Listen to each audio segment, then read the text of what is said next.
Catholic Central, and I would like to ask you a few questions for my theology report.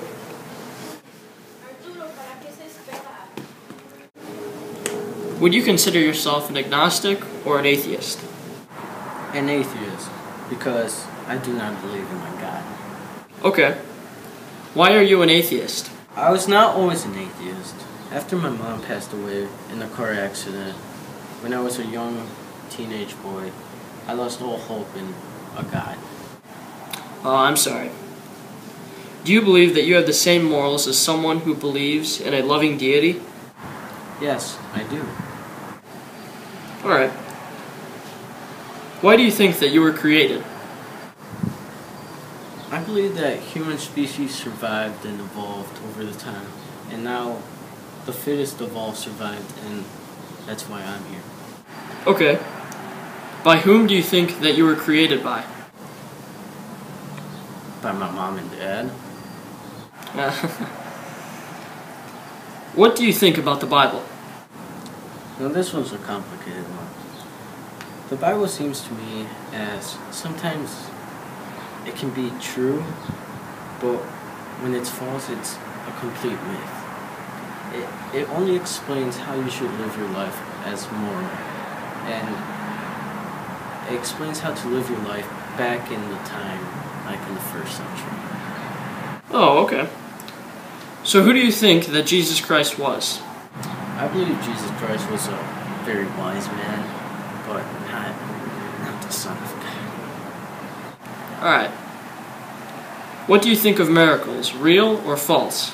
I just think Jesus Christ was very good at pulling tricks off. Explain why there are so many people that believe in a deity. I believe they think in a deity, because, many poor and middle class people need someone to look up to, pray, and ask, but that's their only way of making excuses. Wow, okay. What reason do you have to think that there is no God?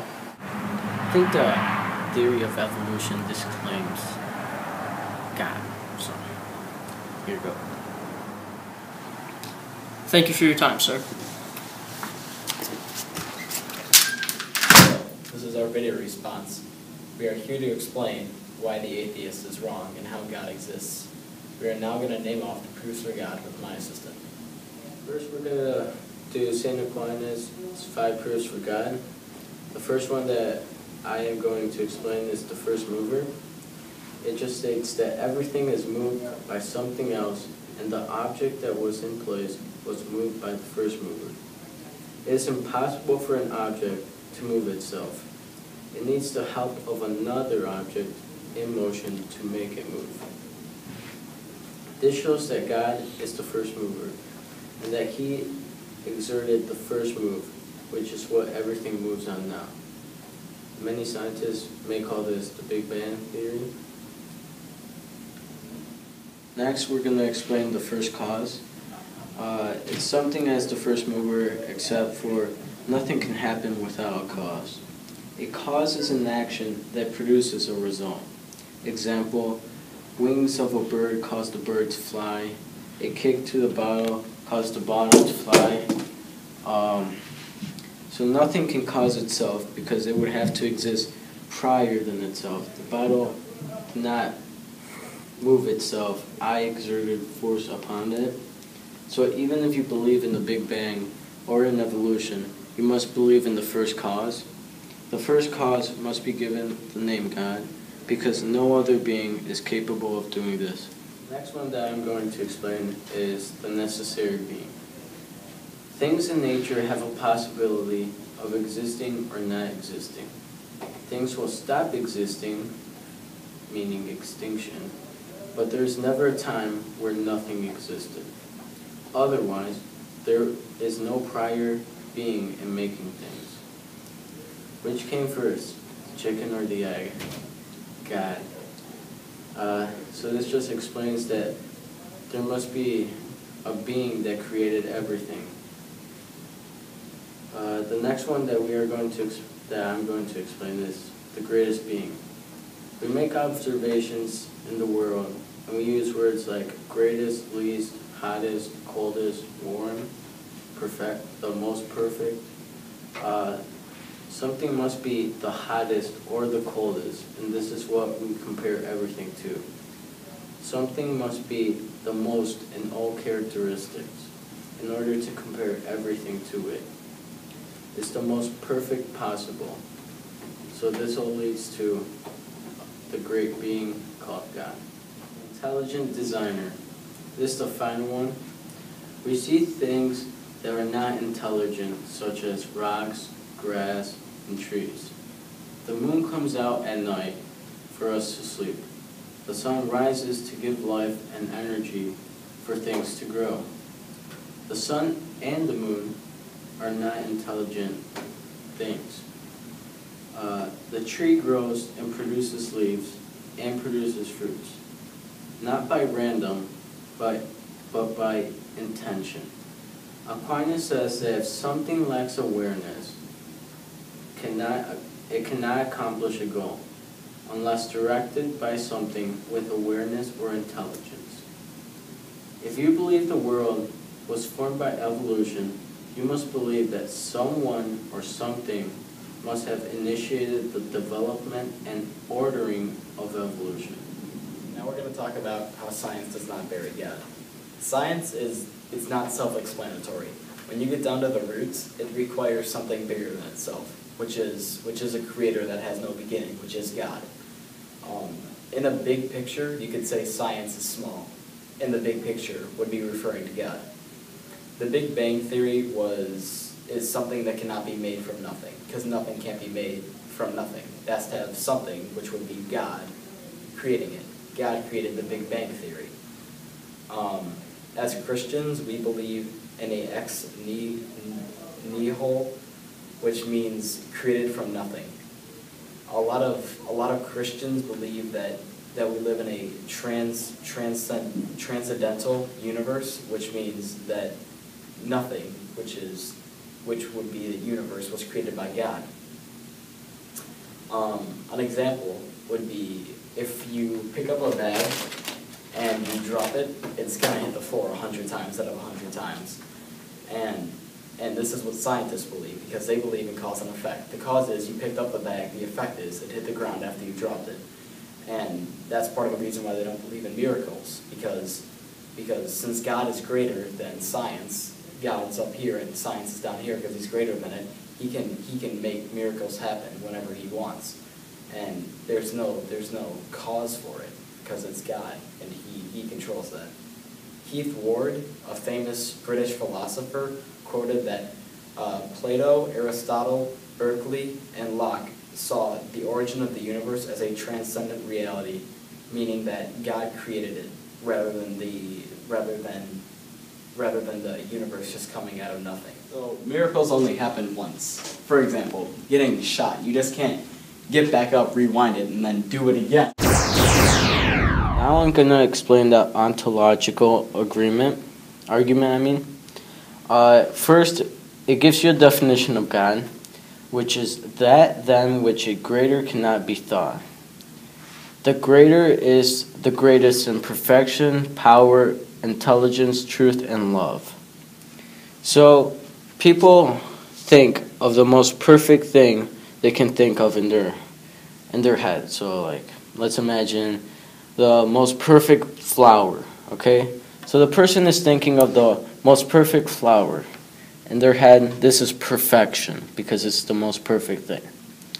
In reality, though, this perfection that they're thinking is part of the greater that cannot be thought, so meaning God. So this perfection is part of God.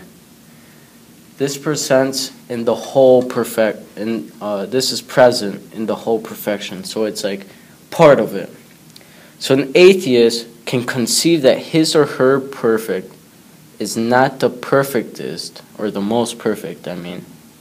He can conceive that out there is a, or could be, a more perfect thing. So they agree that since they don't know everything in the world, and they can think, well, they know that there like in China or wherever you are, in the other side of the world, they can think that there is a more perfect flower existing, but they just haven't seen it though. And there is a more perfect thing. So I'm just going to explain here in simple terms what this all means. So I just did circles for explaining this.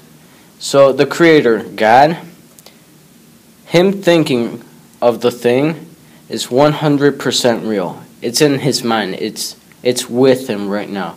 So it's a circle, a complete circle, a real circle.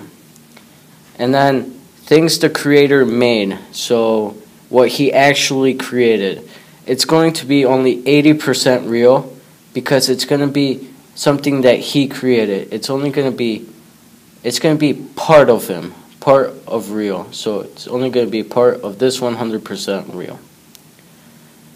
Then ideas in human minds. This is only going to be 15% real because it's a copy of a copy. So it's not going to be the most perfect circle because it's only 15% real, because this circle is only part of this, going back to like this picture. And this is what atheists think. So atheists have the understanding of this, but they don't accept it. So they're contradicting their ideas, and so the atheists are mind blown. With all these theories and proofs of God that we have proposed, this would leave the atheist with nothing to fall back on. Now my assistant has some things that he'd like to say. Most of these proofs were logical, although you won't understand these proofs right away. If you just research them a bit more, you should get a hang of them. They're not that easy to comprehend. Most people lose hope or faith in God because they don't understand why God exists. So these proofs help us to get our faith back together in God.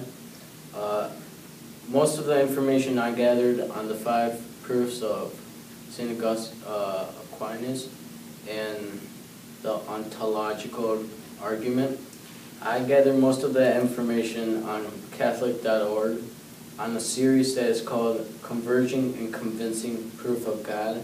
I highly recommend that you go and search that series.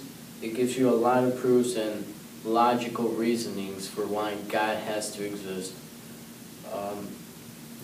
So yeah, even if you lose, like your mother, like the atheist did, you don't have to lose faith because everything happens for a reason, even if it's that harsh. All right. And then a few other good debaters to look up on Catholicism and why they believe what they believe. A few would be William Lane Craig, John Lennox, versus like Richard Dawkins, who is an atheist. Watching these debates can really spark your hope in Catholicism and say why God does what He does and that He does it for a reason. All right, thank you. Thank you.